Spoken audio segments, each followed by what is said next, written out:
నమస్తే సన్మార్గం విత్ పద్మ కార్యక్రమానికి స్వాగతం.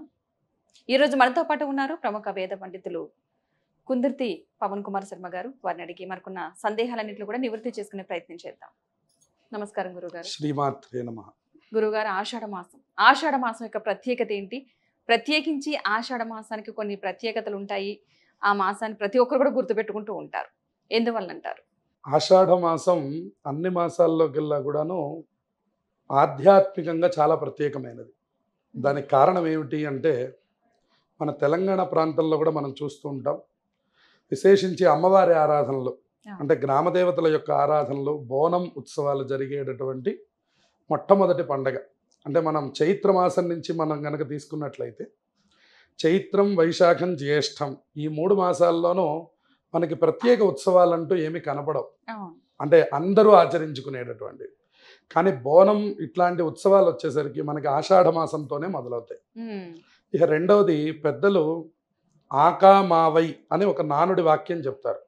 అంటే ఆషాఢ మాసం, అలాగే కార్తీక మాసం, అలాగే మాఘమాసం, వైశాఖ మాసం, ఈ 4 ఆధ్యాత్మిక మాసాలు. అందుట్లో మొట్టమొదటి మాసం ఏదంటే ఆషాఢ మాసం. కాబట్టి ఆషాఢ మాసానికి ఆధ్యాత్మికంగా చాలా ప్రత్యేకత సంతరించుకొని ఉన్నది. అందువల్ల ఆషాఢ మాసం అన్నిటికంటే కూడా ఆధ్యాత్మిక పరంగా చాలా ముఖ్యమైనది. ఇందులోనే మనకి సూర్యుడు ఉత్తరాయణంలో నుంచి దక్షిణాయనంలోకి ప్రవేశిస్తాడు. ఆ దక్షిణాయన ప్రవేశం జరిగినటువంటి తర్వాత తపఃకాలం అంటారు దాన్ని. ఎక్కువ ఆధ్యాత్మికంగా పూజలు కానీ, హోమాలు కానీ, జపాలు కానీ, అలా ఏది సాధన చేసినా కూడా ఎక్కువ ఫలితం వస్తుందన్నమాట. ఈ ఉత్తరాయణం అనేటటువంటి సందర్భంలోనేమో పెళ్ళిళ్ళు అవి బాగా ఎక్కువ చేసుకుంటూ ఉంటారు. అంటే ఉదాహరణకు మనం చూస్తే మొన్నటిదాకా బాగా పెళ్ళిళ్ళు, గృహప్రవేశాలు, వాతావరణం అంతా బాగా కనపడేది. కానీ ఇప్పటి నుంచి మీరు చూస్తే ఆధ్యాత్మికంలోకి వెళ్ళిపోతాం మనం. ఉదాహరణకి ఇప్పుడు మనం ఆషాఢం బోనం ఉత్సవాలతో మనకి మొదలైతే, తదుపరి మాసం శ్రావణ మాసం అంతా అమ్మవారు, వరలక్ష్మి వ్రతాలు, మంగళగౌరి వ్రతాలు ఇత్యాదులతో మనకి అది నిండిపోతుంది. తర్వాత భాద్రపద మాసం వినాయకుడు, గణపతి నవరాత్రులు, పితృపక్షాలు వాటితో నిండిపోతుంది. తర్వాత ఆశ్వీజ మాసం అంతా దసరా ఉత్సవాలు, అమ్మవారు అలా నిండిపోతుంది. ఆ తర్వాత కార్తీక మాసం, ఆ తర్వాత మార్గశిర మాసం. ఇక్కడి నుంచి అసలు ఆధ్యాత్మిక సాధనకి మొట్టమొదటి మాసం ఏది అంటే అది మనకి ఆషాఢ మాసం అని చెప్పుకోవచ్చు. అందుకని ఈ మాసంలోనే అనేకమైనటువంటి పర్వదినాలు ఉన్నాయి. దాంట్లో చాలా ప్రత్యేకమైనటువంటిది మనకి ఈ బోనం ఉత్సవాలు ఒకటి అయితే, రెండవది తొలి ఏకాదశి పర్వదినం, అలాగే గురు పూర్ణిమ, ఇట్లాంటి అనేకమైనటువంటి పర్వదినాలతో నిండినటువంటి మాసం కాబట్టి ఈ మాసానికి ఎక్కువ ప్రాధాన్యత ఇస్తారు. ఎవరైనా వాళ్ళ యొక్క సాధన మొదలు పెట్టాలన్నా, అలాగే ఏ రకంగా వాళ్ళు ముందుకు వెళ్ళాలన్నా ఆ సాధనని ఈ ఆషాఢ మాసంలో మొదలు పెడితే ఎక్కువ ఫలితాలు రావడానికి అవకాశం ఉంటుంది. అంత గొప్పది ఈ యొక్క ఆషాఢ మాసం. అదేవిధంగా ప్రత్యేకించి ఈ ఆషాఢ మాసంలో తెలంగాణలో చూసుకున్నట్లయితే కనుక బోనం ఎత్తుతారు. ప్రత్యేకించి ఆదివారం ఎందువల్ల అంటారు? ప్రత్యేకించి ఆదివారానికి ఆషాఢ మాసానికి ఏంటి లింకు? అంటే ఆదివారం వచ్చేసరికి మనకి వారాల్లోకెల్లా కూడా మొట్టమొదటి వారం అని చెప్తాం. ఆదివారానికి ప్రాధాన్యత ఏమిటి అంటే, సూర్యభగవానుడి యొక్క రోజు. ఆదివారం సూర్యభగవానుడికే కాకుండా ఆరోగ్యానికి ముఖ్యమైనటువంటి రోజు ఆదివారం. అందుకనే మన పెద్దవాళ్ళు కూడా చెప్తూ ఉంటారు ఆదివారానికి ఎక్కువ ప్రాధాన్యత ఉన్నది అని. కాబట్టి ఈ ఆదివారం రోజున వీళ్ళు ఏం చేస్తారంటే, ప్రతి ఇంటి నుంచి కూడా బోనం తీసుకొని వెళ్ళి గ్రామదేవతకి సమర్పిస్తూ ఉంటారు.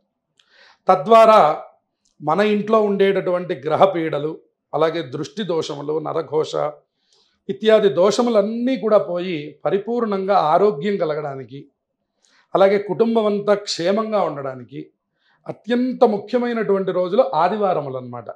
ఆదివారం మీరు గనక బోనం సమర్పించినట్లయితే ఈ కుటుంబానికి, అలాగే కేవలం కుటుంబానికే అని కాదు, ఆ గ్రామానికి, అలాగే ఆ వాడకి, ఆ పట్టణానికి, ఆ దేశానికి, ఈ సమస్త ప్రపంచానికి కూడాను క్షేమం కలిగేటటువంటి మొట్టమొదటి ఆచారం మనకి ఆదివారం రోజున ఏర్పాటు చేశారు.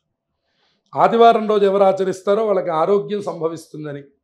అందుకనే మనకి ఇదివరకు దృష్టి దోషములు పోవడానికి, విశేషించి మీరు చూడండి, ఇదివరకు స్కూళ్ళ రోజులుండే, వారం అంతా స్కూల్కి పంపించి ఆదివారం ఒళ్ళంతా నూనె రాసి ఎండలో నుంచోబెట్టి ఆ తర్వాత తలంటు పోసి శరీరాన్ని శుద్ధి చేసేవాళ్ళు. అంటే ఆరోగ్యం మీరు ఎక్కడ సంపాదించాలి అంటే ఆరోగ్యం అంతా ఆదివారం రోజున సంపాదించాలి. ఇవాళకి కూడా మన పరిస్థితి అదే కదండి. అవును. నెల రోజు ఒక వారం రోజులంతా ఉద్యోగాదుల్లో కష్టపడి ఏదో రకరకాల పక్కన పడేస్తే ఇల్లు శుభ్రం ఎప్పుడు చేసుకుంటారంటే ఆదివారం రోజు చేసుకుంటారు. అలాగే పనులన్నీ ఎప్పుడు పూర్తి చేస్తారండి అంటే ఆదివారం రోజు పూర్తి చేసుకోవాలి, అంతే కదా. మళ్ళీ సోమవారం వచ్చిందంటే మళ్ళీ మనం మన వర్క్లోకి పల్లెకి వెళ్ళాలి. ప్రవేశిస్తాం. అవును. అట్లాగే దేవతల్లో కూడా ఆదివారానికి ఆరోగ్య ప్రాధాన్యత, విశేషించి గ్రామ దేవతలకి శక్తి ఎక్కువ పెరుగుతూ ఉంటుంది. అటువంటి సందర్భాల్లో కనుక ఈ బోనం కనుక సమర్పించినట్లయితే సంవత్సరం మొత్తం కూడా ఆవిడ మనల్ని రక్షించి మన ఆరోగ్యము, మన రక్షణ బాధ్యత రెండు ఆ గ్రామ దేవతకి అప్పచెప్పడం. అందుకని సంవత్సరానికి ఒక్కసారి ఈ బోనం మనం సమర్పించడం అనేటటువంటిది మనకి తెలంగాణలోనే బాగా ఎక్కువ కనపడుతుంది. మిగిలిన వాళ్ళు కూడా ఇప్పుడు చూసి ఆచరిస్తున్నారు. కానీ ఎక్కడ పుట్టింది అని కనుక మనం అడిగితే అది ఖచ్చితంగా తెలంగాణ ప్రాంతానికి సంబంధించిందే అని చెప్పాలి. ఆంధ్రాలో ఇంత విరివిగా ఉండదు, అట్లాగే మనం ఇటు కర్ణాటక వెళ్ళినా ఇంత విరివిగా ఉండదు. మహారాష్ట్రలో బోనం సంప్రదాయం లేదు. మీరు ఎక్కడికి వెళ్ళండి ఈ సంప్రదాయం లేదు. ఈ బోనం సంప్రదాయం ఉన్నటువంటి ఏకైక ప్రాంతం మనకి తెలంగాణ ప్రాంతం మాత్రమే. అందులో ఉన్నటువంటి ప్రతి గ్రామ దేవత యొక్క దేవాలయం ఈ ఆషాఢ మాసం వచ్చేసరికి కళకళలాడుతూ ఉంటుంది. అంతేకాకుండా ఆదివారాలు వచ్చేసరికి మరింత పండగ వాతావరణాన్ని సంతరించుకుంటుంది. ఎవరింటి నుంచైనా మీరు చూడండి, ప్రతి ఇంటి నుంచి బోనం వెళుతుంది. ఈ బోనంలో ఏముంటాయి అంటే 3 కుండలు పెడతారు. ఒక కుండ మీద ఒక కుండ మీద మళ్ళీ కుండ, అంటే మూడు పెడుతూ ఉంటారు. కొంతమంది ఒకటే తీసుకెళ్తారు. అమ్మవారు వాటి గురించి పెట్టినటువంటి తల్లిగారు. ఈ కింద ఉన్నటువంటి కుండలో పసుపు నీళ్లు, వేపాకులు వేస్తారు ప్రధానంగా. అది మనకి దృష్టి దోషములను తీసేటటువంటిది అని. రెండో కుండలో పెరుగన్నాన్ని పెడతారు. పెట్టి దానికి కొద్దిగా కేవలం ఉప్పు మాత్రమే వేస్తారు. అందులో ఇంకా ఏ రకమైన పదార్థములు కలపరు. పెరుగన్నము, చద్ది అంటారు దాన్ని. ఆ చద్ది అన్నాన్ని లేదా పొంగలి అన్నాన్ని తీసుకొని వెళ్ళి ప్రదక్షిణం చేసి అక్కడ బోనం మీద సమర్పిస్తారు. ఇక మూడవ దాంట్లో వాళ్ళకి ప్రీతికరమైనటువంటివి ప్రసాదాలు ఏవైతే ఉన్నాయో, ఇక మనకి జంతు మాంసములు ఇత్యాదులన్నీ కూడా పెట్టుకొని వెళ్ళి సమర్పిస్తారు. వీటి ద్వారా ఈ నీళ్ల ద్వారా దృష్టి దోషములను అమ్మవారు తీసేస్తారు శాంతించి. ఆ తర్వాత ఎప్పుడైతే మీరు ఆ ప్రసాదం పొంగలో తర్వాత చద్దో ఏదో మన ఇంటి నుంచి ఆనవాయితీ ఏది ఉందో, అంటే మన పెద్దవాళ్ళు ఎట్లా ఆచరించారో మనం అట్లా ఆచరించాలి. దాంట్లో నాకు తెలిసినంత రెండు రకాలే ఉంటాయి. ఒకటి పొంగలి, ఒకటి పెరుగన్నం, ఈ రెండు ఉంటాయి. ఇది వాళ్ళ ఇంటి ఆచారాన్ని బట్టి చేసుకుంటారు. ఎప్పుడైతే ఆ ప్రసాదం సమర్పించారో అమ్మవారు మీ యొక్క రక్షణ బాధ్యతను స్వీకరించారు. అందుకని ఆ బోనమును అక్కడ సమర్పించి ఒక ప్రసాదాన్ని తట్టలో పెట్టుకొని ఇంటికి వచ్చేస్తారు.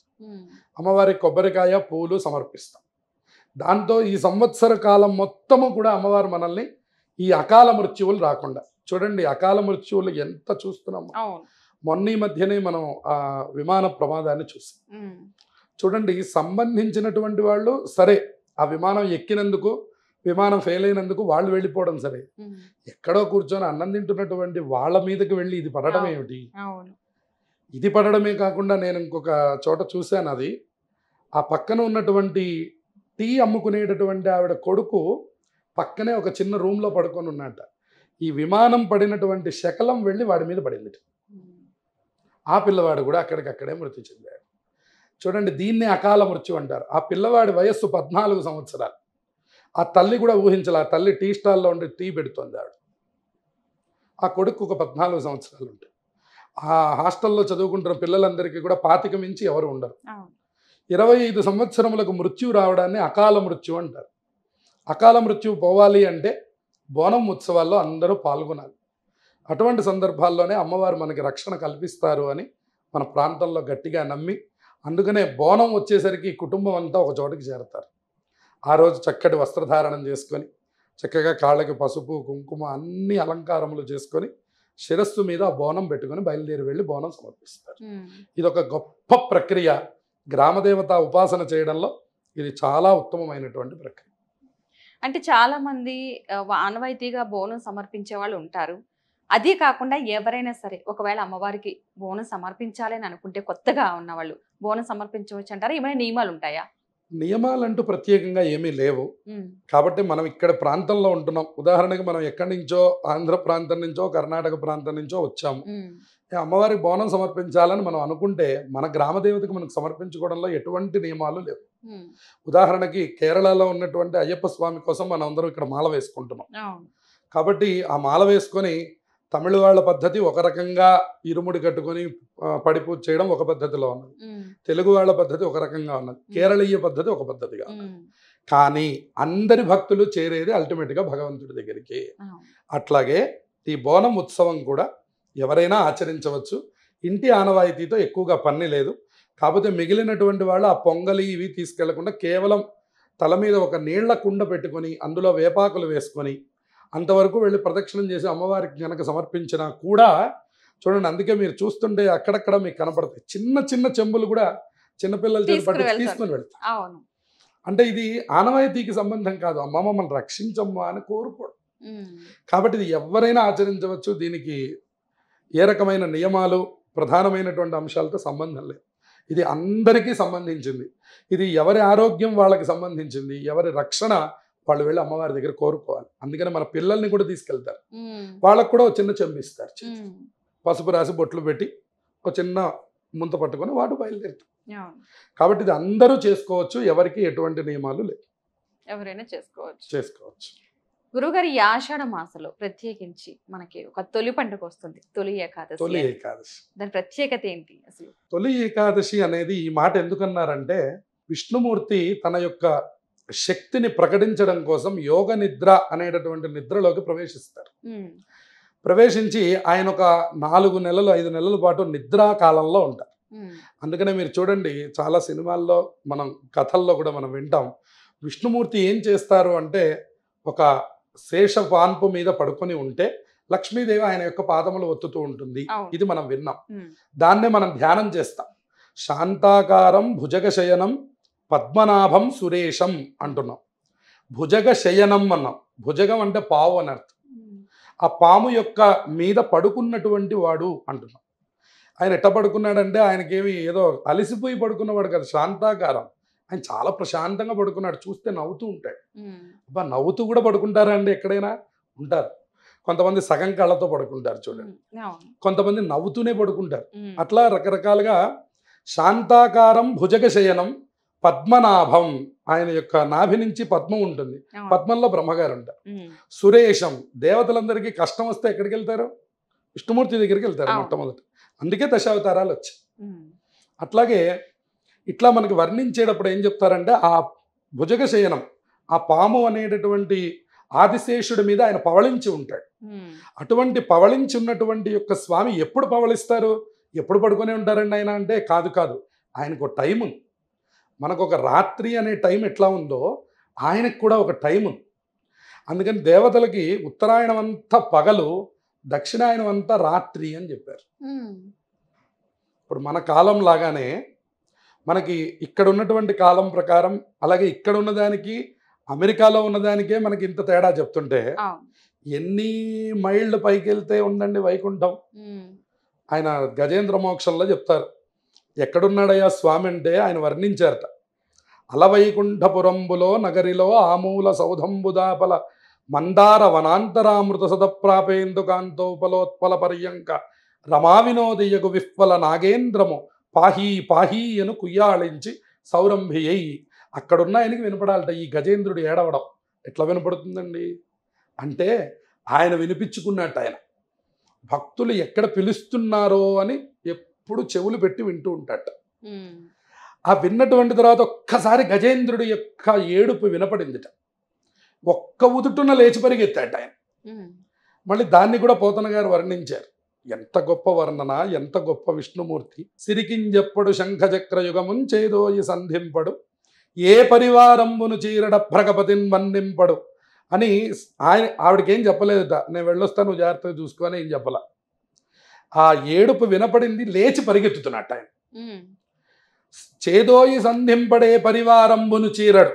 సహజంగా ఆయన బయలుదేరాలంటే ప్రోటోకాల్ని పిలవాలి కదా. ఇప్పుడు మనం బయలుదేరాం అనుకోండి, ఆ డ్రైవర్ ఎక్కడున్నాడు, ఆ కారు తీసాడా, పెట్రోల్ చూసుకున్నావా, మనం ఫలానా చోటుగా, ఇవేం చెప్పలేదు ఆయన. లేచాడు, పరిగెత్తుతున్నట్టు. ఏ పరివారంబును చీరడు అభ్రగపతిని వన్నింపడు. అభ్రగపతి అంటే గరుత్మంతుడు. ఆయన పిలవలేదు అసలు, ఈయనే పరిగెత్తుతున్నట్టు. ఇదేమిటిది? ఆయన ఆశ్చర్యపోతున్నాడు. శ్రీకుచోపరి చేలాంచలమైన వీరుడు, శంఖచక్రయుగమున్ చేదోయి సంధింపడు. ఈ చేతిలో శంఖం సరిగ్గా ఉందా అండి? ఒకసారి చూడండి, ఒకసారి ఇటు చూడండి అని. అవేం లేవు. శంఖం పట్టుకున్నాడా, చక్రం పట్టుకున్నాడా, అమ్మవారికి చెప్పాడా, గరుత్మంతుని పిలిచి ఎక్కమన్నాడా? ఇవేమీ లేవుట. భక్తుడు పిలిచాడా, పరిగెత్తుకుంటూ వచ్చేస్తాడు. ఆయన పని అది. అటువంటి విష్ణుమూర్తి యోగ నిద్రలోకి వెళ్ళేటటువంటి సమయం ఉంటుంది. ఏది? తొలి ఏకాదశి పండుగ. అంత గొప్ప పండుగ అన్నమాట ఇది. అందుకని ఈ తొలి ఏకాదశి అనేటటువంటిది అసలు దేనికి తొలి అని అడిగారు. అంతే కదండి, తొలి అంటే మొదలు అని అర్థం. అసలు దేనికి మొదలు? నిద్రపోవడానికి మొదలా అనే ప్రశ్న కలిగినప్పుడు చెప్పారు, కాదు కాదు, ప్రతి మనిషి కూడా ఏకాదశి వ్రతం చెయ్యాలి అని మనకి ధర్మశాస్త్రం చెప్తాను. అంటే ఇప్పటికి కూడా మనం చూస్తూ ఉంటాం, చాలామంది ఏకాదశి అండి ఇవాళ నేను అన్నం తినండి అంటే. ఏకాదశి వ్రతం నువ్వు చెయ్యాలి అని మొదలు పెట్టాలంటే అది ఎప్పుడు మొదలు పెడతావు? ఏమంటే నేను ఎప్పుడు మొదలు పెట్టాలి? సంవత్సరం మొత్తంలో 12 నెలలు ఉన్నాయి. 12 నెలలకి 12 రెళ్ళు 24 ఏకాదశులు వస్తున్నాయి. నేను ఎప్పుడు మొదలు పెట్టాలండి అంటే ఇది తొలి, ఇది మొట్టమొదటి ఏకాదశి. ఈ ఏకాదశి రోజున ఈ వ్రతం కనుక నువ్వు మొదలు పెడితే నీకు మహావిష్ణువు యొక్క అనుగ్రహం కలుగుతుంది. ఇప్పుడు మనం చెప్పుకున్నాం కదా, ఆయన అనుగ్రహం ఎట్లా ఉంటుంది? మన ఒక్క పిలుపుని అందించిన మాత్రం చేత లేచి పరిగెత్తుకుంటూ వచ్చేస్తాం. చివరికన్నాడు, శ్రీకుచోపరి చేలాంచలమైన వీడడు గజప్రాణావనోత్సాహి అన్నాడు. శ్రీకుచోపరి చేలాంచలం అంటే అమ్మవారి పమిట కొంగు అని అర్థం. అమ్మవారి పమిట కొంగు ఆయన యొక్క నడుము యొక్క వడ్డాణమునకు చిక్కుకున్నది. ఈయన ఏం చేశాడు? గజేంద్రుడు పిలవంగానే లేచి పరిగెత్తుతున్నాడు. పరిగెత్తేసరికి ఇక్కడ చిక్కుకున్నటువంటి పమిట కొంగు మీద నుంచి ఇలా తొలగి వచ్చింది. ఆవిడ పరిగెత్తుతోంది, ఆయన పరిగెత్తుతున్నాడు. ఆవిడ పరిగెత్తుతోంది, ఆయన పరిగెత్తుతున్నాడు. వెనకాల గరుత్మంతుడు పరిగెత్తుతున్నాడు. ఇదేమిటి, నన్ను ఎక్కకుండా మీరు పరిగెత్తుతున్నారు? అందుకని వీళ్ళందరూ పరిగెత్తుతున్నారట. తర్వాత ఎక్కేట ఆయన కొంత దూరం పరిగెత్తిన తర్వాత త్వరగా పదా అని ఎక్కేట. అంటే భక్త రక్షణ కోసం నిరంతరంగా అలా ఎదురు చూస్తున్నాడు అని మనకి పురాణములు అంత గొప్పగా చెప్పాయి. అందువల్ల తొలి ఏకాదశి అనే పండగ అన్ని పండగలలోకెల్లా మొట్టమొదటిది. ఎవరు ఏకాదశి వ్రతం చేయాలనుకుంటున్నారో ఏకాదశి వ్రతం గనక మానేస్తే మళ్ళీ చెప్తున్నాడు అకాల మృత్యువు రాదు అని చెప్తున్నాడు. ఇదివరకు వాళ్ళు దిట్టంగా బతికారు. 80 ఏళ్ళ ఆయన లేచి ఒక 25 కిలోల బియ్యం బస్తా వేసుకొని లోపల పెడతాడండి అంటారు. ఎట్లా వచ్చిందన్నారు ఈ శరీర దారుఢ్యం? ఎవరు ఏకాదశి రోజు అన్నం మానేస్తారో వాళ్ళ ఖాతాలో ఒక వారం రోజులు ఆయుర్దాయం వేస్తారు. అందువల్ల ఏకాదశి రోజు అన్నం మానేస్తే అంత గొప్ప గొప్ప ఫలితాలు వస్తాయి. అలానే మళ్ళీ ద్వాదశి రోజు సాయంత్రం 4 గంటలకు అన్నం తినకూడదు.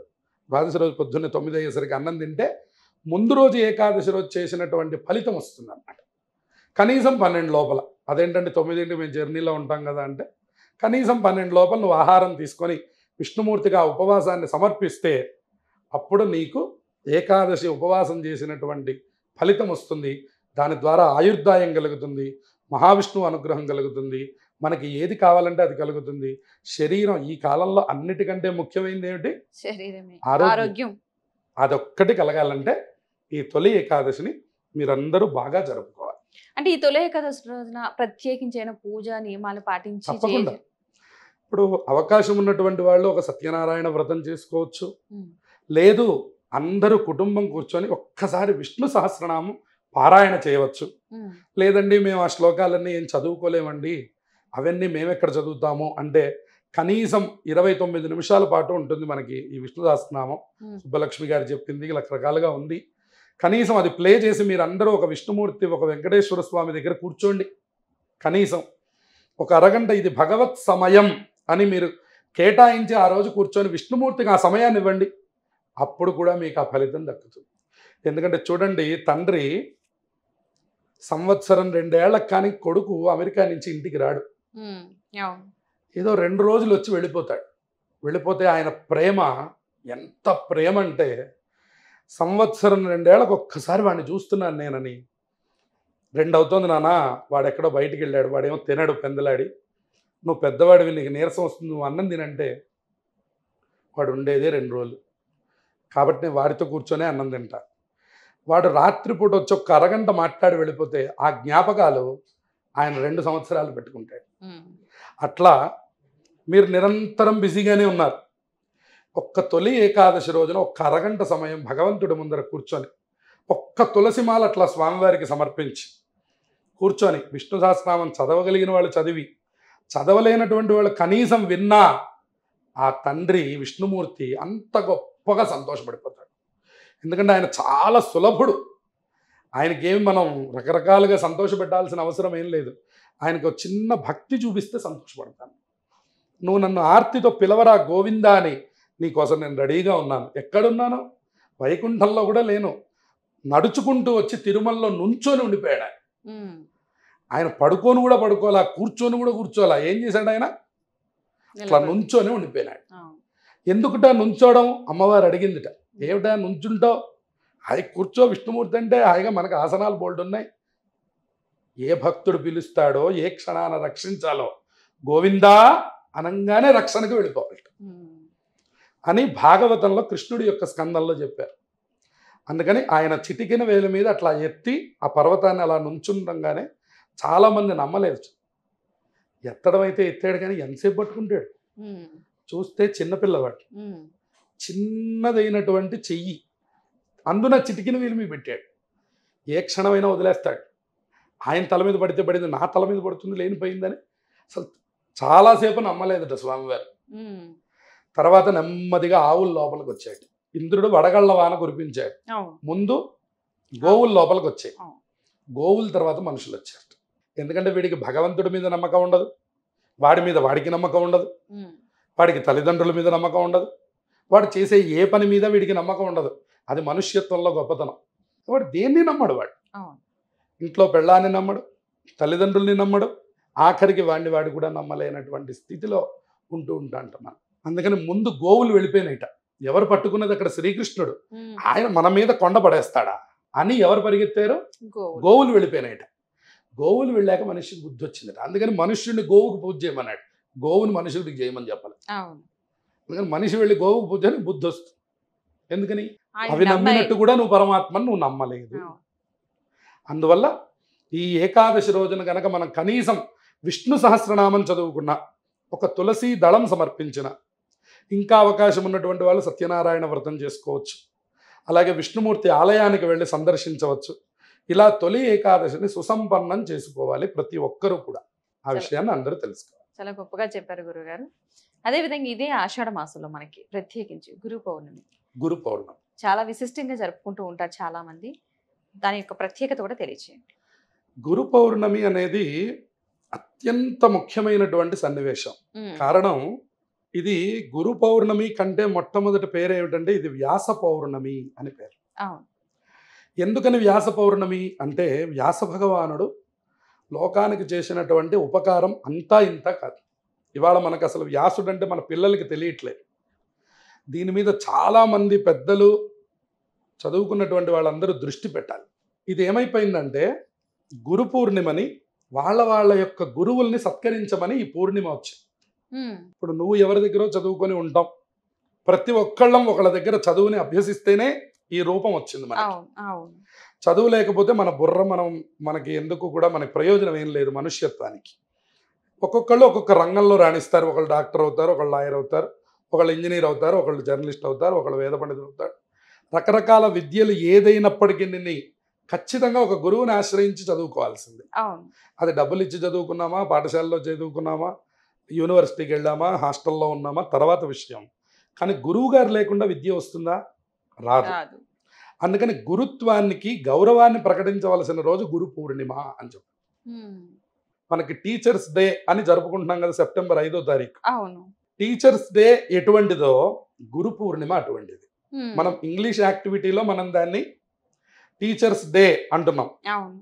టీచర్స్ డే ఎటువంటిదో గురు పూర్ణిమ తెలుగు పండగల్లో అటువంటిది. మళ్ళీ ఇంకా ఉదాహరణ చెప్పండి, మాకు ఇంకా ఏం అర్థం కాలేదంటే, జనవరి 1 ఉగాది ఎట్లాంటిదో టీచర్స్ డే గురు పూర్ణిమ అంటే. టీచర్స్ డే ఇంగ్లీష్ పండగ, గురు పూర్ణిమ తెలుగువారి పండగ. తెలుగువారి పండగ అంటే ఇది తెలుగువారు జరుపుకోవాలా, మేము తమిళ వాళ్ళమంటే అయితే మేము జరుపుకోమంటారు. అట్లా కాదు, ఇది అందరూ జరుపుకోవాల్సింది. ఇది ప్రాచీనమైన పండగ. ఇది మనం పెట్టింది కాదు. వ్యాస భగవానుడు పూర్ణిమ అంటే ఎప్పటివాడు వ్యాస భగవానుడు అంటే ఎంత పూర్వం, ఎంత వెనక నుంచి జరుగుతున్నటువంటి పండగ అని అర్థం. అందువల్ల వ్యాస పూర్ణిమకి చాలా ప్రత్యేకత ఉన్నది. ఎందుకంటే వ్యాస భగవానుడు లేకపోతే అసలు ఈ లోకంలోకి పురాణములు అందవు. వ్యాస భగవానుడు లోకానికి చేసిన గొప్ప మహోపకారం ఏంటంటే వేద విభాగాన్ని 4గా విభాగం చేశాట ఆయన. మామూలుగా వేదం అంతా ఒక కుప్పలాగా పోశారు. పోస్తే అసలు ఏది ఏ వేదం ఎందుకు ఎక్కడ ఎలా ఉపయోగపడుతుందో అది ఎవరికి తెలియదు. ఇప్పుడు అక్కడ వేదం అనగానే అందరు దండం పెడతారు, ఒక కుప్ప అక్కడ. అప్పుడు ఆయన ఏం చేశారంటే, అయ్యా ఈ విభాగం ఋగ్వేదం, ఇది మీకు మంత్రశాస్త్రంగా ఉపయోగపడుతుంది, ఇది మనకి యజ్ఞయాగాదుల్లో ఇది శస్త్రం. అట్లాగే యజుర్వేదం, యజుర్వేదం అంతా కర్మకాండ, ఇది ఇట్లా ఉపయోగపడుతుంది. సామవేదం ఇదంతా గానం, ఇది ఇట్లా ఉపయోగపడుతుంది. ఇది అధర్వణ వేదం, ఇది మంత్రశాస్త్రము, ఇది ప్రయోగాలు, రాకెట్లు ఇత్యాదులన్నీ తయారు చేయడంలో ఒక ఇండస్ట్రియల్ ఏరియా ఎలా జరగాలి, అదే ఇంజనీరింగే వేదం అండి. వేదం కాని ఇంజనీరింగ్ ఏమిటండి? ప్రపంచంలో ఆయుర్వేదం ఉంది, వైద్య శాస్త్రం. ధనుర్వేదం ఉంది, ఆయుధ శాస్త్రం. గాంధర్వం అంటే సంగీత శాస్త్రం ఉంది, ఇవాళ మన మ్యూజిక్ అంతా. సో మనకి అల్టిమేట్ వేదం కానటువంటిది, ప్రాచీనం కానటువంటిది, కొత్తగా కనిపెట్టింది ఏది ప్రపంచంలో లేదు. బాగా గుర్తుపెట్టి, ప్రాచీన విద్యల్ని అభివృద్ధి చేసే పథంలో మనం తీసుకెళ్ళాం, కానీ మూలం అక్కడే ఉన్నది. గాలిపటం యొక్క షేపు మారింది, దారం మారలేదు. బాగా గుర్తుపెట్టి, గాలిపటం ఎగిరేటటువంటి దారం మీ చిన్నప్పుడు కొనుక్కున్నదే ఇప్పుడు కొనుక్కోవాలి. దారం మారుతుందా అండి? మారు. కానీ గాలిపటం రకరకాల షేపులు మారుతుంది. ఒకసారి హార్ట్ సింబల్లో వస్తుంది, ఒకసారి మనిషి సింబల్లో వస్తుంది, ఒకసారి రకరకాలుగా వస్తుంది. నచ్చినట్టు చేసుకోవచ్చు, కానీ దారం కామన్. కానీ దారం దాని మూలం. అట్లాగే వేద శాస్త్రములు కామన్, దాన్ని మీరు రకరకములుగా వాడారు. ఇప్పుడు జెట్ తయారు చేశారు, రాకెట్ తయారు చేశారు, రకరకాల విమానములు తయారు చేశారు. ధూమశకటం అనేవాళ్ళు అనమాట. రైల్ అనే దానికి తెలుగు పేరేమిటి? ధూమశకటం అనే పేరు అనమాట. అసలు ఇది చెప్తే కూడా ఎవరికి తెలియదు. ఈ ధూమశకటాన్ని తయారు చేశారు, ఒకదాన్ని ఆధారం చేసుకొని. ఇటువంటి ప్రయోగాలన్నీ కూడా అధర్వణ వేదం చెప్తారు. అట్లా ఒక్కొక్క విధానాన్ని ఒక్కొక్క శాస్త్రం మనకు తెలియజేసింది. ఇవన్నీ ఎవరు మనకి అందించింది లోకానికి? ఎక్కడో కుప్పగా పడిపోయినటువంటి దాన్ని తీసుకొచ్చి అసలు లోకంలోకి ఎవరైనా అందిస్తే కదా మన దాకా అందేది. అలా అందించింది ఎవరు అంటే వ్యాస భగవానుడు అందించాడు. ఇక తర్వాత ఏం చేశాడంటే 18 పురాణాలని రచించాడు. 18 పురాణాలను ఆధారం చేసుకుని ఇవాళ మనం అన్ని రకాల వ్రతాలు కానివ్వండి, ఇప్పుడు ఇవాళ జరుగుతున్నటువంటి ప్రతి పూజా కార్యక్రమానికి ఏదో ఒక ప్రమాణం, ఫండమెంటల్ ఏదో ఒకటి ఉండాలి. అంటే ఆ ఫండమెంటల్ ఎక్కడి నుంచి తెచ్చుకోవాలి అంటే ఒక ఆధారాన్ని తెచ్చుకోవాలి. ఇది ఇక్కడ ఉంది. ఇప్పుడు చూడండి, డాక్టర్ చదివినటువంటి వాళ్ళ దగ్గరికి వెళ్ళామనుకోండి, లేదా ఒక న్యాయశాస్త్రంలోకి వెళ్ళినా కూడా ఆయన అంటారు అసలు ఈ చట్టం ఇక్కడ ఉంది అనేటటువంటిది ఒక గ్రంథం, ఒక బుక్ చూసి చెప్తాడు. అట్లాగే వైద్యంలో కూడా ఈ మందు ఇక్కడికి సరిపోతుంది అనేది కూడా ఒక వాళ్ళ యొక్క విభాగంలో ఇస్తారు. ఇచ్చాకనే ఆయన ఇక్కడ ప్రయోగిస్తాడు. అట్లాగే మనం ఈ పూజ చేసేటప్పుడు కూడా దీని మూలం ఏదో ఉంది, అది పురాణం. వేదం, శాస్త్రం, పురాణం అని 3 రకములు మనకి. దాన్నే శృతి స్మృతి పురాణానాం ఆలయం కరుణాలయం నమామి భగవత్పాద శంకరం లోకశంకరం అని. ఈ 3టిని కూడా ఆధారం చేసుకున్నటువంటి పని చేసింది ఎవరంటే వ్యాస భగవానుడు చేశారు. అందుకనే మనం విష్ణు సహస్రనామం మొదలు పెట్టేటప్పుడు కూడా మొట్టమొదటి ఎవరికి నమస్కారం చేస్తాం అంటే శుక్లాంబరధరం విష్ణుం శశివర్ణం చతుర్భుజం ప్రసన్నవదనం ధ్యాయేత్ సర్వ విఘ్నోపశాంతయే వ్యాసాయ విష్ణురూపాయ వ్యాసరూపాయ విష్ణవే నమో వై బ్రహ్మనిధజే వాసిష్ఠాయ నమో నమః అని వ్యాస భగవానుడి దండం పెడితే కానీ విష్ణు సహస్రనామం చెప్పలేదు. ఎందుకంటే విష్ణు సహస్రనామం ఎక్కడుందో తెలుసా? విష్ణు సహస్రనామం ఎక్కడి నుంచి పుట్టింది అంటే మహాభారతంలో నుంచి పుట్టింది. మహాభారతం ఎవరు రచించారు? వ్యాస భగవానుడు రచించాడు. వ్యాస భగవానుడు ఎట్లా రచించాడు? గణపతిని పెట్టుకొని రచించాడు. ఆయన రాయలా, ఆయన చెప్పాడు. రాసింది ఎవరు? గణపతి. మీరు ఆ చిత్రపటం చూడొచ్చు. వ్యాసుడు చెప్తూ ఉంటాడు, గణపతి రాశాడు. ఇది ఎక్కడ రాశాడు? ఇట్లా రాయడం బదరీ క్షేత్రంలో రాశాడు. అందుకనే మీకు ఇప్పటికి కూడా అక్కడ వ్యాస గుహ ఉంటుంది. ఆ సరస్వతీ నదిలో స్నానం చేసి వచ్చి ఒడ్డును కూర్చున్నారట. ఆయన కూర్చొని గణపతిని పిలిచారట. నేను చెప్పగలను కానీ రాయలేనయ్యా అన్నాడు. మరి రాసేవాడు ఎవడైనా కావాలి కదండి బాబు, ఊరికే చెప్పేవాళ్ళు ఎట్టా రాయాలి కదా. రాయకపోతే లోకానికి అందదు. చెప్తే కొంతవరకే అందుతుంది, రాస్తే చాలా మందికి అందుతుంది. అవును. ఎందుకంటే అక్కడ రాసి పెట్టేస్తారు. అందుకే మన పుస్తకాలు, ఇప్పుడు మనం చదువుకునే పుస్తకాలు ఇవన్నీ కూడా రాసి పెట్టేయడం దేనికంటే, ఇవరకు పుస్తకావిష్కరణలని పెద్ద పెద్ద సభలు జరిగేవి. ఉమ్. ఎందుకని? పుస్తకానికి అంత ప్రాధాన్యత ఉంది. అవును. ఎన్ని తరాలైనా ఉండిపోతుంది పుస్తకం. అందుకని చెప్పని ఆయన ఏమన్నారంటే రాసేవాళ్ళు కావాలన్నారు. ఎవరు రాయగలరాయా నువ్వు చెప్తే? ఎవ్వరూ రాయలేరు అన్నట్టు. మరి ఎవరు రాయలేకపోవడం ఏంటి? ఇంతమంది దేవతల్లో రాసేవాడే లేడా అంటే, ఆ గణపతి అన్నట్ట రాస్తానని చెప్పని అన్నట్టు. మరి వాళ్ళకి ఏమన్నా పాపం పెన్నులు ఉన్నాయా ఆ కాలంలో? వైట్ పేపర్స్ ఉన్నాయా? లేవు. లేదా రకరకాల ఏమన్నా ఇంక్ ఉందా, బాల్ ఉందా, పోయడం ఉందా? ఏమున్నాయి వాళ్ళ దగ్గర? మరి నువ్వు ఎట్ట రాస్తావయ్యా అని అడిగాట. తాళపత్ర గ్రంథం తీసుకున్నాడు, తన దంతాన్ని విరిచి రాసేసాడు. ఉమ్. ఏనుగు దంతంలో ఉండే వైట్ అంతా ఇంత కాదు, దాన్ని తీసి ఎన్నిటికి వాడుతున్నారు ఇప్పుడు. ఉమ్. అందుకని ఆ ప్రయోగాన్ని గణపతి ఏనాడోనే చేశారు. అందుకని వ్యాస భగవానుడు చెప్పాడు, గణపతి రాశాడు. రాయడం వల్ల మనకు అష్టాదశ పురాణాలు వచ్చాయి. ఆయనకి ఒక నియమం పెట్టుకున్నారట. నేను చెప్పడం ఆపను, నువ్వు చెప్పడం మహావేగంగా చెప్పాలి, ఆయన చెప్పినంత వేగంగా ఈయన రాయాలి. నువ్వు ఎప్పుడు ఆపేసావో నేను అక్కడ పెట్టి వెళ్ళిపోతానని చెప్పాట. ఉమ్. అంటే ఈయన చెప్పడం ఆపకూడదు, ఆయన ఉమ్. అంత బాగా చెప్పాలి. ఉండు కాసేపు ఆలోచిస్తున్నానంటే ఈయన అక్కడ పెట్టి వెళ్ళిపోతాడు. అందుకని ఆయన అంత కండిషన్ పెట్టి మరి కూర్చున్నాడు. ఉమ్. ఈయన చెప్పడం ఆపలేదు, ఆయన రాయడం ఆపలేదు. మహాభారతం అయిపోయింది. ఉమ్. ఎన్ని వేల శ్లోకాలు రాశారు మహాభారతం అంటే. అందులో నుంచి అనుశాసనిక పర్వం అనే పర్వంలో ఉన్నదట విష్ణుదాసనామం. అబ్బా. అప్పుడు మనం అందరం చదువు. కాబట్టి అంత గొప్ప వ్యాస భగవానుడికి ఉత్సవం చేయాలి అంటే పూర్ణిమ రోజున ఉత్సవం చేయాలి.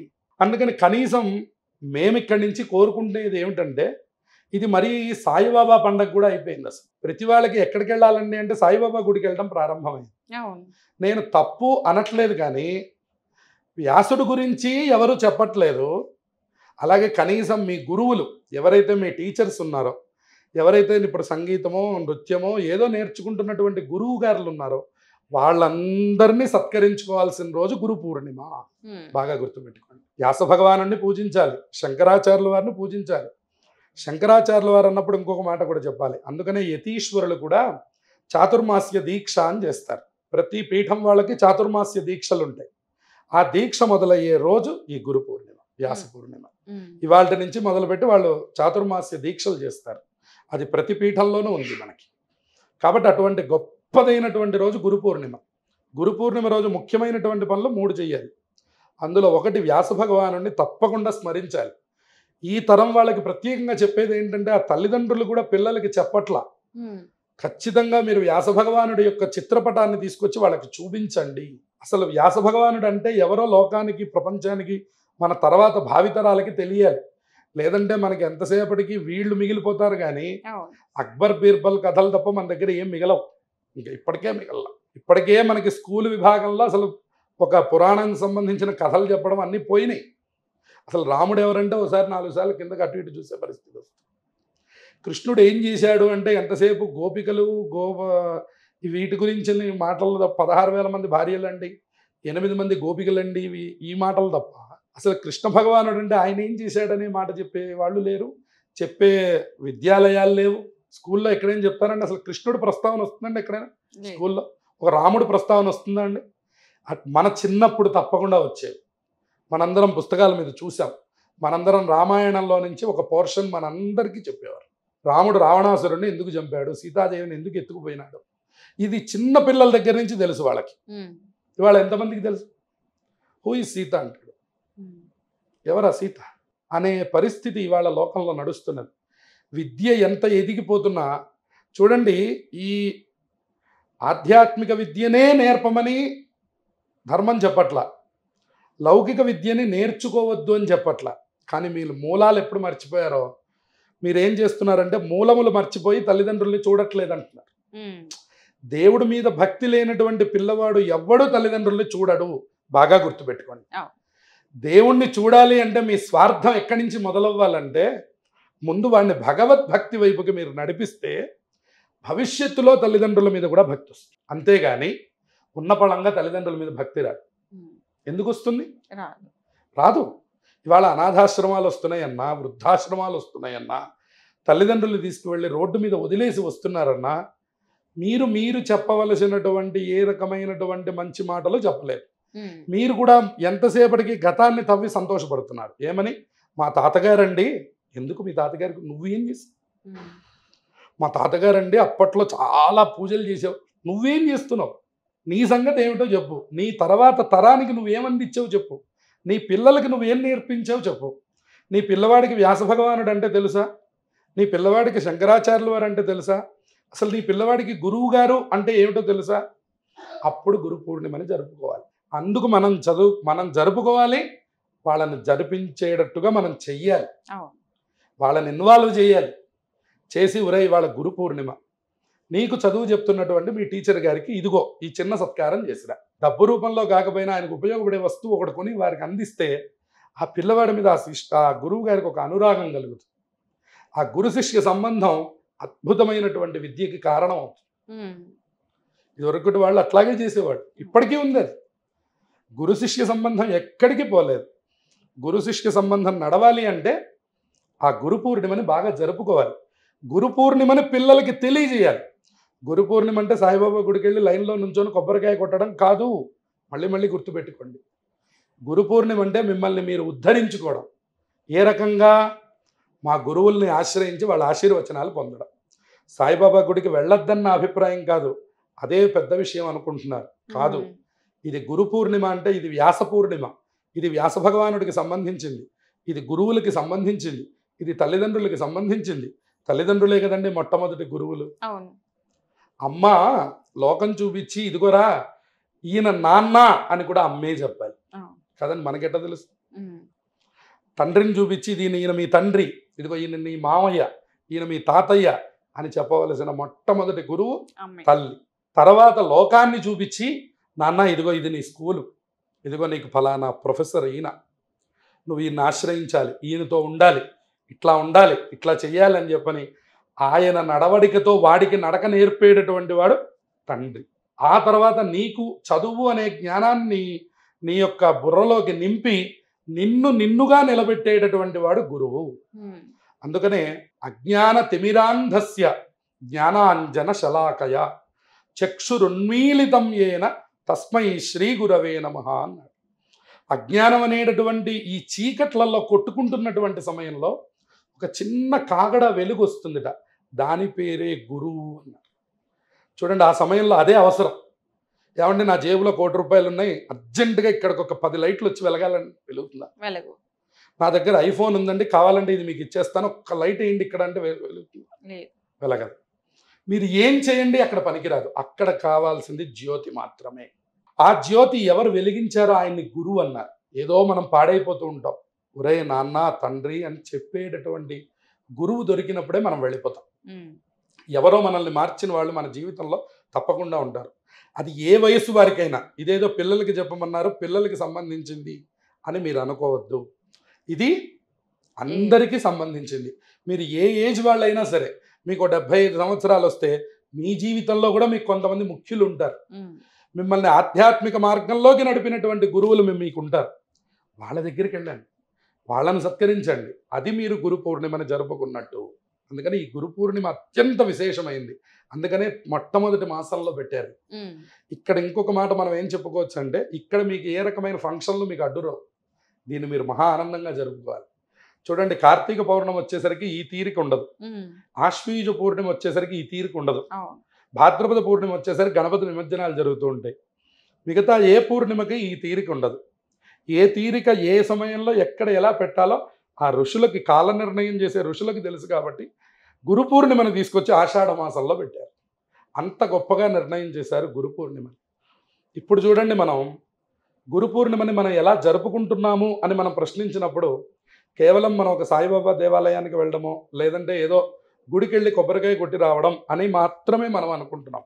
కాదు, అది ఇంట్లో జరుపుకోవాలి, మన పిల్లలతో జరుపుకోవాలి, మన గురువులతో జరుపుకోవాలి, మనకంటే ఒక స్థాయి పెద్దవాళ్ళతో జరుపుకోవాలని ఈ సందర్భంగా అందరూ తెలుసుకొని ఆచరించాలి అని ఈ సందర్భంగా తెలియజేస్తాం.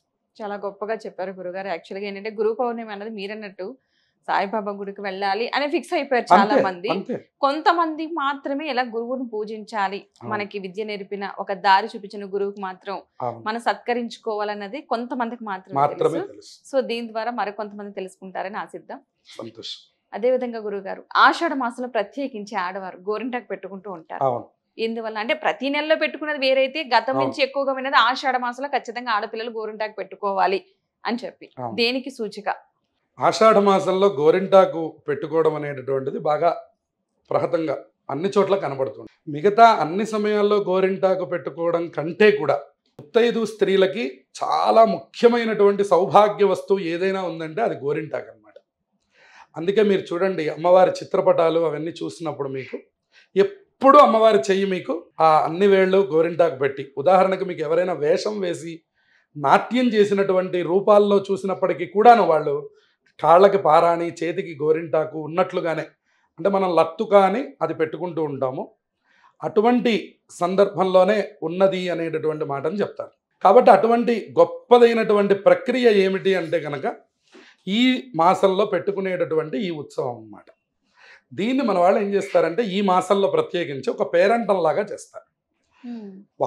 వాళ్ళు పెట్టుకోవడమే కాకుండా ఇంకో 5-6 కలిసి కూర్చొని ఒక చోటగా వాళ్ళు బొట్టు పెట్టుకొని దీన్ని గోరింటాకు పేరంటం అని కూడా అంటారు. విశేషించి కన్యకామణులు పెళ్లి కానటువంటి వాళ్ళందరూ కూర్చొని పెట్టుకొని దానికి సంబంధించిన పాటలు ఉన్నాయి. ఓ మంచి మొగుడు రావాలని, అది ఎలా పండితే దాన్ని బట్టి కూడా కొన్ని రకాలైనటువంటి నిర్దేశాలు చేయడం, ఓహో ఇలా పండితే ఇటువంటి మొగుడు వస్తాడని, ఇలా రకరకాలైనటువంటి ప్రకరణాలు మన ప్రాచీనమైనటువంటి వాళ్ళు చాలా గొప్పగా పెట్టున్నారు. అది ఒక శాస్త్రీయమైనటువంటి విషయం. ఇక సైంటిఫిక్గా మనం చూసినట్లయితే ఇది వర్షాకాలం మొదలయ్యేటటువంటి సందర్భం. ఈ వర్ష ఋతువులో ప్రత్యేకించి ఎన్నో రకములైనటువంటి వ్యాధులు మనకి వచ్చేటటువంటి అవకాశం ఉంది. ఉదాహరణకు మనం కరోనా దగ్గర నుంచి బాగా నేర్చుకున్నాం. అంటే వెంటనే ఏది పడితే అది మనం ముట్టుకోమన్నమాట. ఏదైనా ముట్టుకునేటప్పుడు కొద్దిగా మనం జాగ్రత్తలు తీసుకొని, ఇప్పుడు ఇక్కడ ఉన్నటువంటి వస్తువుని అక్కడ పెట్టడానికి కూడా కొంచెం మనం జాగ్రత్తలు తీసుకుంటాం. అటువంటి జాగ్రత్తల్లో మన చేతికి ఎప్పుడు ఉండే శానిటైజ్ ఏమిటి అంటే గోరింటాకు అన్నమాట. గోరింటాకు ఉంటే ఆడవాళ్ళ చేతుల్లో నుంచి వ్యాధులు రావు అని. ఎవరి చేతికి గోరింటాకు ఉందో అదొక యాంటీబయాటిక్ లాంటిది అనమాట. ఆ యాంటీబయాటిక్ ఉన్నటువంటి వాళ్ళు గబుక్కున ఏది ముట్టుకొని ఇది ముట్టుకొని అది ముట్టుకున్నా, అది ముట్టుకొని ఇది ముట్టుకున్నా వాళ్ళకి ఎటువంటి రకమైనటువంటి ఇబ్బందులు రావు. కారణం ఏంటంటే చేతికున్నటువంటి గోరింటాకు మహిమ. దాని ద్వారా వ్యాధులు రాకుండా ఆ ఇంట్లో ఉండేటటువంటి వాళ్ళందరికీ ఆరోగ్యం సంభవించడం కోసమని ప్రత్యేకంగా ఈ యొక్క కారణం పెట్టారు. ఇక మూడవది ముత్తైదుతనం ఎల్లకాలం ఉండడం కోసం. ఆడవాళ్ళకి అత్యంత ముఖ్యమైనది ఏమిటంటే జీవితంలో భర్త తోడుండడమే. ఇది ఎంతమంది ఒప్పుకున్నా ఎంతమంది ఒప్పుకోకపోయినా ఇది ముఖ్యమైనటువంటి నిజం ఏమిటంటే మీరు ఎంత అప్డేట్ అయినా అవ్వండి, ఒక సందర్భంలో ఖచ్చితంగా మనం మళ్ళీ లోన్లీ ఫీల్ అవ్వాల్సిందే. మీరు ఒక 1000 కోట్ల రూపాయలు సంపాదించండి, ఒక ఆదరించేటటువంటి భర్త, ప్రేమించేటటువంటి పిల్లలు లేనటువంటి సందర్భం అది ఎప్పుడు దుర్భరమే. మీరు ఎంతైనా సంపాదించండి. అందువల్ల ఇవాళ మనకు అనేకమైనటువంటి విషయాలు కనబడుతున్నా గతం వాళ్ళు మీరు ఆలోచన చేస్తే, అంటే మరీ అంత మూర్ఖంగా ఉండమని చెప్పడం మన ఉద్దేశం కాకపోయినా, గతం వాళ్ళు ఏం చేసేవాళ్ళు అంటే ఆ భర్త అట్లా వచ్చాడు పొరపాటున అంటే అట్లా రాని వాళ్ళు లేరా, ఎంతమంది చక్కగా కాపురాలు చేసుకొని ఎంత ఆనందంగా వెళ్ళిపోయారు. మనం ఎందుకు ఈ బాలేని వాళ్ళనే చూసి వాళ్ళనే మనం తలుచుకోవాలి? మా గురువు గారు ఒక మాట చెప్పారు, ఏమండి ఇదివరకు మామూలుగా చిన్నతనంలో, అంటే ఇదివరకు కనీసం ఒక 20 వచ్చేసరికి ఆడపిల్లకి ఎక్కువ కాలం ఉంచేవాళ్ళు, పెళ్ళిళ్ళు చేసేవాళ్ళు. ఇప్పుడు మనకు ఒక చట్టం వచ్చిందిగా, కనీసం 21 అన్నా రానివ్వండి, 25 అన్నా రానివ్వండి అనే సందర్భం వచ్చింది. అయితే ఇదివరకు వాళ్ళు 18కి 20కి చేసినటువంటి సందర్భాలు ఎందుకు, ఇప్పుడు ఎందుకు అని చెప్పనంటే, అట్లా 18-20కి చేసుకొని 90 ఏళ్ళు బతికినటువంటి కుటుంబాలు ఎన్నున్నాయో చెప్పడానికి వీల్లేదు. కానీ మనం ఏం చేస్తామంటే చిన్నారి పెళ్లి కూతురు లాంటి సీరియళ్ళు తీసి చూసి దాంట్లో ఏదో ఇబ్బంది పడ్డారు కాబట్టి ఇక మీరు ప్రపంచంలో ఆ పని చేయవాకండి అని చెప్తాం. మనం కూడా చెయ్యండి అని చెప్పే మాట కంటే చెయ్యొద్దు అని చెప్పినటువంటి మాటకి తొందరగా అట్రాక్ట్. చూడండి, మొన్న ఒక విషయం వైరల్ అయింది మనకి. ఆయన ఎవరు చెప్పారో అది తప్పు, నేను ఇక్కడ దీని పరంగా ఖండిస్తున్నాను. మగవాళ్లే ఇంట్లో దీపం పెట్టండి అని చెప్పారట, ఆడవాళ్ళకి పని లేదని. ఆ దెబ్బకి వాళ్ళకి మహా వ్యూస్ వచ్చేసాయి. ఆహా, ఆడవాళ్ళకి పని లేదనేసరికి అది మరింత సంతోషించదగ్గ విషయం. దాంతో మహదానందపడిపోయి ఎన్ని వ్యూస్ వచ్చాయో, ఎంతమంది పెడుతున్నారో. దాన్ని నేను తప్పు అని నేను అనట్లేదు. ఆవిడ దూరం ఉన్నప్పుడు ఆవిడ ఏదన్నా పనిలో ఉన్నప్పుడు ఈయన దీపారాధన చేసి వెళ్ళిపోవడంలో తప్పు లేదు, కానీ అసలు ఆవిడకి ఏం సంబంధం లేదు, దీపం మగవాడే పెట్టాలన్నారు చూసారా, అది చాలా తప్పు. దీపం ఎవరు పెట్టాలండి? ఆడవారు. ఆడవాళ్ళు పెట్టాలి. ఆ చిన్న జ్ఞానాన్ని కూడా మర్చిపోయి అంకితం అయిపోయే పరిస్థితికి వచ్చాం. అదేమంటే యూట్యూబ్లో చెప్పారు కదండి మగవాళ్లే పెట్టాలని, కాబట్టి మేము ఆ పక్కకి వెళ్ళాం. మీరే దీపం పెట్టుకోండి, మీరే పూజ చేసుకోండి, మీ గోల మీరు పడండి, మనం హాయిగా వచ్చేస్తాం. అప్పుడు ఆ ఇంటికి కలిసి రమ్మంటే ఎలా కలిసి వస్తుంది? అసలు కోడలు ఇంట్లో మొట్టమొదటి అడుగు పెట్టంగానే ఏం చేయిస్తారు? దీపం పెట్టిస్తారు. ఎందుకని? జన్మంతా నువ్వే దీపం పెట్టాలని. అంతేగాని ఇవాళ నువ్వు దీపం పెట్టు, రేపటి నుంచి వాడు వస్తాడని కాదు. కాదు. ఎప్పుడు దీపం ఆడవాళ్లే పెట్టాలి. ఇది మళ్ళీ బాగా గుర్తుపెట్టుకోండి. లోకంలో అనేకం జరుగుతున్నాయి. దీపం మగవాళ్ళు పెట్టమనడం, ఇటువంటివన్నీ కూడా చూడడం లోకంలో జరుగుతున్నది. కాబట్టి ఈ దీప ప్రాధాన్యతని కూడా కోల్పోయాం మనం. అందువల్ల ఆడవాళ్ళు చేయవలసినటువంటి ముఖ్యమైనటువంటి సుమంగళి తత్వాల్లో మొట్టమొదటిది ఏమిటంటే అలంకరించుకోవడం, రోజు అలంకారం చేసుకోవడం. అలంకారంలో కూడా మొట్టమొదటి పని ఏమిటంటే దీపారాధన చేయడం. దీపారాధన తర్వాత ఏమిటి అంటే కనుక ఈ గోరింటాకు పెట్టుకునేటటువంటి ఉత్సవాన్ని చేసుకోవడం. ఈ మాసంలో ఈ ఉత్సవాన్ని ప్రత్యేకంగా చేయడం వల్ల ముత్తైదు స్త్రీలకేమో భర్తతో కూడినటువంటి పరిపూర్ణమైనటువంటి ఆరోగ్యం కలుగుతుంది, అలాగే సుమంగళి తత్వం దీర్ఘ సౌమంగళ్యం కలుగుతుంది అని చెప్పారు. వివాహం కానటువంటి కన్యకా స్త్రీలకి ఉత్తమమైనటువంటి వరులతో వివాహం జరుగుతుందని చెప్పారు. అందుకని చెప్పని ఈ ఉత్సవాన్ని బాగా చేస్తారు ఈ ఆషాఢ మాసంలో. గురువుగారు, ఆషాఢ మాసంలో వివాహాలు జరిపించరు, కొన్ని రకాల శుభకార్యాలు కూడా చేయకూడదని అంటుంటారు. అసలు ఆషాఢ మాసంలో చేయకూడని వెయ్యి, ఎందుకు శుభకార్యాలు చేయకూడదు అంటారు? అదేవిధంగా భార్యాభర్తల్ని అసలు దగ్గర కూడా ఉండనివ్వరు, వీటికి కారణాలు ఏంటి అసలు? ఆషాఢ మాసం శూన్యమాసం అనే పేరుతో పిలుస్తారు. మనకి సంవత్సరం మొత్తంలో 3 శూన్యమాసాలు ఉంటాయి. ఒకటి ఆషాఢ మాసం, 2 భాద్రపద మాసం, అట్లాగే పుష్యమాసం. జనవరిలో వచ్చే పుష్యమాసంలో కూడా సంక్రాంతి నెల అంటారు. ఏ రకమైన శుభకార్యాలు చేయరు. దీన్ని మన వాళ్ళు సూర్యుడి యొక్క సంచారాన్ని దృష్టిలో పెట్టుకొని నిర్ణయం చేశారు. దీన్ని మూల త్రికోణములు అంటారనమాట. సూర్యుడు తన యొక్క బలాన్ని తగ్గించుకున్నప్పుడు శుభకార్యాలు జరగవు. అట్లాగే సూర్యుడు ఈ 3 సందర్భాల్లో ఉన్నప్పుడు తన బలాన్ని పూర్తిగా కోల్పోయి ఉంటాడు.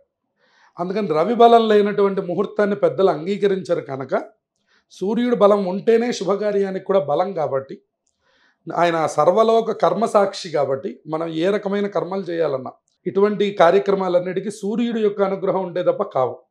అందువలన సూర్య భగవానుడి యొక్క ఇది లేనప్పుడు ఈ కార్యక్రమాలు చెయ్యరు.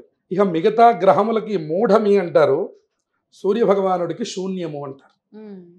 అందుకని సూర్య భగవానుడు అస్తమయంలోకి వెళ్ళే సందర్భాన్ని శూన్యమాసం అనే పేరుతో పిలుస్తారు. కాబట్టి ఈ మాసంలో మనకి అటువంటి వివాహాలు కానీ, గృహప్రవేశాలు కానీ, శంకుస్థాపనలు కానీ ఏ రకంగానూ ఇవి జరగవు. అన్నప్రాశనలు, బారసాలలు, అలాగే ఇల్లు మారడం, నూతన వ్యాపారములు ప్రారంభించుకోవడం లాంటివి కూడా ఈ మాసంలో చేయవచ్చు. కానీ పెళ్ళిళ్ళు ఏది ముహూర్తం బేస్ చేసుకొని ఉంటుందో అది జరపరు అంతవరకు. ఇక రెండవది మీరు అడిగింది భార్యాభర్తలు, అది కూడా ఒక్కటే సంవత్సరం మనకు చెప్పారు.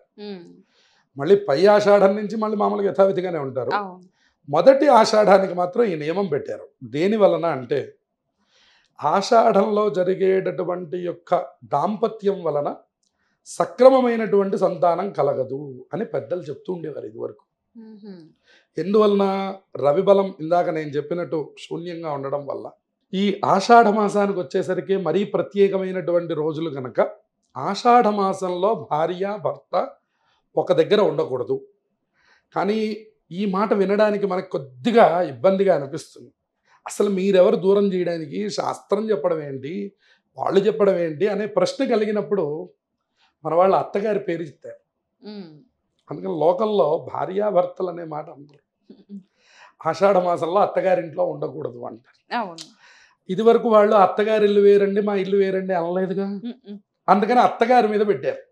ఈ నెపం భర్త మీద పెడితే ఇప్పుడు బాగా తెలివిగల వాళ్ళం అడుగుతాం కదండి, ఆషాఢ మాసంలో పనికిరాని నేను శ్రావణ మాసంలో ఎలా పనికి వచ్చామండి అనే ప్రశ్న కలగకుండా ఈ అపవాదం భర్త మీద పెట్టకుండా ఈ అపవాదం తీసుకొని వెళ్ళి అత్తగారి మీద పెట్టన్నారు. అత్తగారు కోడలు ఒక్క గడపలో ఉండరాదు అని చెప్పారు. ఇక్కడ అత్తగారు అన్న శబ్దానికి అర్థం భర్త అనే అర్థం. వాళ్ళిద్దరూ ఒక గడపలో ఉండి వాళ్ళ దాంపత్యాన్ని కొనసాగించకూడదు అని ప్రత్యేకంగా దృష్టి పెట్టి, ఎందుకంటే మొదటి సందర్భం సంతానం కోసం వాడుకోవాలి అనేది పెద్దల మాట. మనం ఇప్పుడు 2 ఏళ్ల తర్వాత ప్లాన్ చేస్తాం, 3 ఏళ్ల తర్వాత ప్లాన్ చేస్తాం అని అంటున్నాం మనం. కానీ ఇదివరకు వివాహం అయింది అంటే వెంటనే తదుపరి కార్యక్రమం సంతానం. ఆ తర్వాత మీరు ఏ ప్లాన్లైనా చేయండి, పనులన్నా చేయండి. కానీ ఇప్పుడు మొట్టమొదటి ప్లాన్ కోసం అని చెప్పని వాళ్ళు ఆషాఢం నుంచి కొంచెం దూరంగా వెళ్ళు. ఆషాఢం తర్వాత నువ్వు ఎప్పుడు ఏ రకంగా ఇబ్బంది లేకుండా మీరు మీ దాంపత్యాన్ని కొనసాగించవచ్చు అని కూడా ఒక సైంటిఫిక్గా ఒక రీజన్ చెప్పేవారు. ఇక రెండవది, ఆషాఢంలో కలిసి వచ్చినటువంటి వాళ్ళ దగ్గర నుంచి ఉండేటటువంటి కష్టాలని కూడా మన వాళ్ళు దృష్టిలో పెట్టుకొని, తద్వారా కొన్ని రాక్షస జనములు జరిగాయి, రాక్షసులు జన్మించారట ఆషాఢంలో చేయడం వల్ల. అందువల్ల మన వాళ్ళు భార్యాభర్తలను ప్రత్యేకంగా దూరంగా ఉంచారు. ఇంకోటి ఏంటంటే, కలియుగానికి ఉన్నటువంటి ప్రత్యేకత ఏమిటని అంటే, త్రేతాయుగం వరకుట రాక్షసులు అనేటటువంటి వాళ్ళు కనపడుతూ ఉండేవాళ్ళట. ఈయన చూడంగానే మీరు చెప్పచ్చు, ఏమంటే ఈయన రాక్షసుడండి అని చెప్పచ్చు, ఈయన దేవతలండి అనొచ్చు, ఈయన మనుష్యులండి అనొచ్చు. మహాకలి ప్రభావం ఏంటంటే అసలు రాక్షసులు ఎవరో తెలియదు, మనుషులు ఎవరో తెలియదు. కాబట్టి ఈ ఆషాఢ మాసాన్నైనా మీరు ప్రత్యేకంగా వినియోగం చేయకుండా ఆపాలి. ఎన్నో రాక్షస జననములు జరిగినటువంటి మాసం కనుక ఈ మాసాన్ని దంపతులు దూరంగా ఉన్నట్లయితే తదుపరి నుంచి మీ సంతానం చాలా మంచి వృద్ధిలో ఉంటుంది అని పెద్దలు మనకి దీన్ని సైంటిఫిక్గా చెప్పారు.